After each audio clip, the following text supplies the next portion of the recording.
បាទបងប្អូនទាំងអស់គ្នាប្រសិនបើយើងនិយាយអំពីផលប៉ះពាល់សុខភាពឬក៏ហៅថាជំងឺជាទូទៅគឺផ្ដោតទៅលើតែជំងឺផ្លូវកាយជាក្បាលវិលមុខជំងឺរ៉ាំរ៉ៃទឹកនោមផ្អែមលើសឈាមឬក៏របួសស្នាមអីជាដើមมันបានផ្ដោតសំខាន់ទៅលើបញ្ហាផ្លូវចិត្តគឺជាសុខភាពមួយដែរគឺជាជំងឺមួយដែរបើសិនបើវាមានផលប៉ះពាល់គឺជាជំងឺផ្លូវចិត្តការថប់អារម្មណ៍ stress ធុញថប់ភ័យខ្លាចរងការគំរាមកំហែងវាសុទ្ធតែជាបញ្ហាផ្លូវចិត្តហើយវាជាជំងឺគឺមិនសូវជាត្រូវការប្រើថ្នាំអីប្រហែលទេមានការប្រឹក្សាយោបល់អីជាដើមមួយទៀតសឹងតែមិនយកចិត្តមិនថាមិនយកចិត្តទុកដាក់អីសឹងតែអត់បានគិតពិចារណាលើវាទេពីបញ្ហាសុខភាពសុវត្ថិភាពឬក៏សុខភាពផ្លូវភេទហើយអ្នកខ្លះគឺមិនចង់ប៉ះពាល់តែម្ដងដោយសារមានការអៀនខ្មាស់អីបញ្ហាផ្លូវភេទក៏សំខាន់ដែរដែលជាទូទៅបើសិនជាយើងនិយាយគេទូទៅជំវិញខ្លួនថាងជារឿងអាហារភាពអីជាដើមអញ្ចឹងជាពិសេសលើមនុស្សស្រីហ្នឹងដោយសារតែយើងវប្បធម៌ខ្មែរយើងវាគ្រប់សង្កត់ទៅលើពិបាកនឹងនិយាយអ្នកដឹងក៏ពិបាកនឹងនិយាយអ្នកស្ដាប់ពេលខ្លះក៏អៀនបើចឹងថ្ងៃនេះខ្ញុំមកចែករំលែកអត្ថបទមួយដែលនិយាយអំពីសុខភាពទាំង3ហ្នឹងដែលវាពាក់ព័ន្ធគ្នាផ្លូវចិត្តផ្លូវកាយនិងផ្លូវភេទវាពាក់ព័ន្ធគ្នាបើសិនជាមានផលប៉ះពាល់ទៅលើផ្លូវណាមួយគឺវានឹងរាលដាលនឹងវាប៉ះពាល់ទៅពីរទៀតឬក៏មួយទៀតនៅក្នុងហ្នឹងបាទសុខភាពនិងផ្លូវភេទគឺជាផ្នែកពីរដែលមិនអាចកាត់ដាច់ពីគ្នាបានសុខភាពផ្លូវភេទគឺជាស្ថានភាពនៃសុខុមាលភាពរាងកាយចំណែកឯសុខភាពផ្លូវចិត្តពាក់ព័ន្ធទៅនឹងសង្គមដែលទាមទារឲ្យមានវិធីសាស្ត្រវិជ្ជមាននិងការគោរពចំពោះទំនាក់ទំនងផ្លូវភេទគ្មានអំពើហិង្សាគ្មានការរើសអើងនិងគ្មានការបង្ខិតបង្ខំភាពពាក់ព័ន្ធគ្នារវាងកត្តាទាំងពីរនេះគឺត្រូវបានគេបែងចែកជា3សំខាន់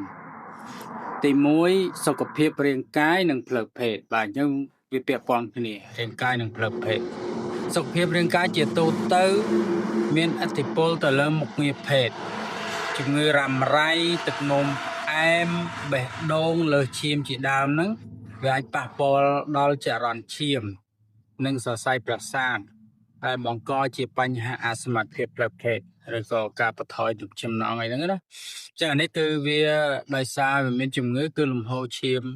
នឹងវាអត់គ្រប់គ្រាន់មានការអាក់អួលអីចឹងទៅវាស្ទះអីចឹងទៅគឺអាចចំណងផ្លូវភេទហ្នឹងក៏អត់មានដែរទី2សុខភាពផ្លូវចិត្តនិងផ្លូវភេទខួរក្បាលគឺជាសរីរាង្គផ្លូវភេទដ៏សំខាន់បំផុត stress និងការបាក់ទឹកចិត្តភាពតានតឹងក្នុងអារម្មណ៍ការថប់អារម្មណ៍ឬបញ្ហាផ្លូវចិត្តអាចកាត់បន្ថយចំណងផ្លូវភេទភាពជឿជាក់លើខ្លួនឯងអារម្មណ៍មិនល្អចំពោះរាងកាយផ្ទាល់ខ្លួនអាចបង្កជាឧបសគ្គផ្លូវចិត្តក្នុងការរីករាយជាមួយដៃគូផ្លូវកាយនិងផ្លូវចិត្តទី3នៅពេលដែលរាងកាយទទួលការប៉ះពាល់មានការឈឺអីជាដើមអញ្ចឹងវាអាចប៉ះទង្គិចទៅដល់ផ្លូវចិត្តមានការបាក់ទឹកចិត្តដោយសារជំងឺអីចឹងទៅបាទផ្ទុយទៅវិញបើសិនជាផ្លូវចិត្តនឹងវាប៉ះពាល់ដែរដូចជាមាន stress មានការបាក់ទឹកចិត្តអីផ្សេងហ្នឹងអាផ្លូវរាងកាយហ្នឹងក៏វាប៉ះពាល់ដែរដោយសារអីនៅពេលដែលជាង stress យើងអត់ចង់ហូបអីទេដូចណែនដូចតឹងក្នុងទ្រូងក្នុងពោះចឹងណែនហ្នឹងនៅពេលដែលយើងអាហាររូបត្ថម្ភយើងអត់គ្រប់គ្រាន់ចឹងផ្លូវកាយយើងក៏វាចុះខ្សោយវាអាចទៅវិវត្តទៅជាជំងឺដូចគ្នាហើយនឹងផ្លូវចិត្តហ្នឹងកាលណាវាប៉ះពាល់ទៅអារាងកាយក៏មិនរឹងមាំចឹងអាចចំណងផ្លូវភេទហ្នឹងក៏វា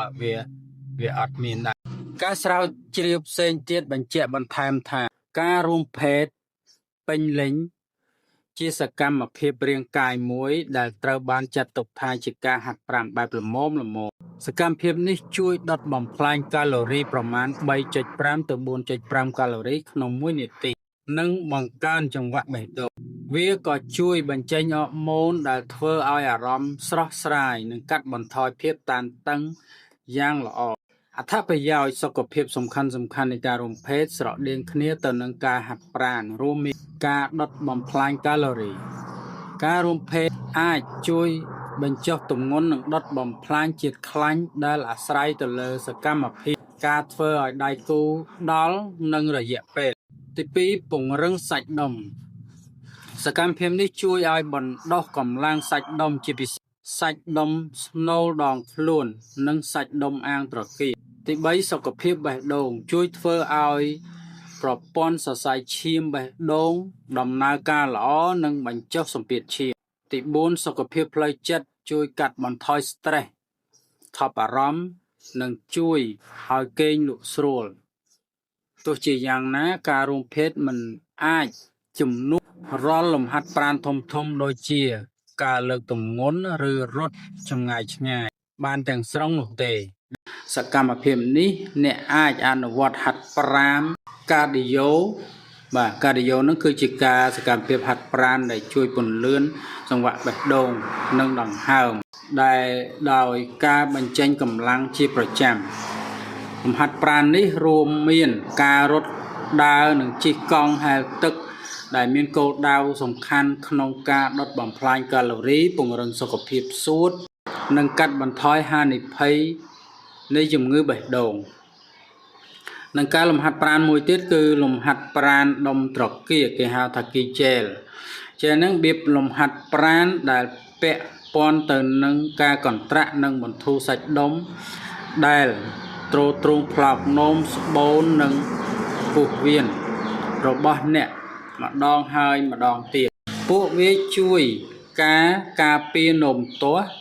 និងលាមកមិនប្រក្រតីដែលធ្វើឲ្យវាមានប្រសិទ្ធភាពខ្ពស់បន្ទាប់ពីសម្រាលកូនការវះកាត់ក្រពេញប្រូស្តាតឬនៅពេលដែលមានវ័យកាន់តែច្រើនបាទខ្ញុំបញ្ជាក់បន្ថែមតិចកន្លែងការហាត់ប្រាណគីជែលហ្នឹងគឺគេធ្វើដូចជាយើងដេកផ្ទាល់ទៅនឹងកម្រាលរួចហើយបញ្ឈរជើងអង្គញ់ជើងបញ្ឈរទាំងពីររួចហើយគេលើកតាគៀកយើងឡើងទៅលើលើកចុះឡើងដែលជាទូទៅយើងឃើញតាមបណ្ដាញសង្គមខាងស្រីគេហាត់ដើម្បីយកតាគៀកយកអីរីកធំអីចឹងណាអាហ្នឹងគេហៅថាជែលអញ្ចឹងការហាត់ប្រាណពីរហ្នឹងក៏វាជួយដែរការជិះកង់អីដូចបានជំរាបជូនអញ្ចឹងបាទអញ្ចឹងក្នុងមេរៀននេះសរុបមកវិញគឺគេផ្ដោតសំខាន់ច្រើនទៅលើតែការរួមភេទដែលជំនួយដល់សុខភាពជួយដុតកាឡូរីអីចឹងបំផ្លាញជាតិខ្លាញ់អីចឹងប៉ុន្តែវាអាស្រ័យទៅលើ